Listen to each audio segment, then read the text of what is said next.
कि मक्का में गैर मुस्लिम इसी तरह नहीं जा सकते जिस तरह से लिंगाराजा मंदिर में भुवनेश्वर उड़ीसा के अंदर गैर हिंदू नहीं जा सकते, जहां 6000 से ज़्यादा विज़िटर पर डे आते हैं और एक अलग से एक प्लेटफॉर्म व्यू बना हुआ है वहां देखने के लिए, लेकिन अंदर एंट्री नहीं है। मक्का में गैर मुस्लिम इसी तरह नहीं जा सकते जिस तरह जगन्नाथ मंदिर पुरी उड़ीसा में गैर हिंदू नहीं जा सकते, जो कि 4 धाम में से एक धाम भी समझा जाता है, एक पवित्र स्थल हिंदुओं के समझा जाता है, वहाँ एंट्री नहीं है।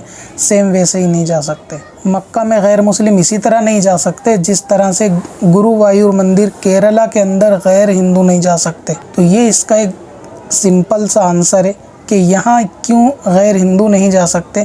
वही जवाब मक्का के लिए होगा कि क्यों मक्का में गैर मुस्लिम नहीं जा सकते। अब अपनी वेबसाइट ब्लॉग के लिए होस्टिंग खरीदें qadrihosting.com से।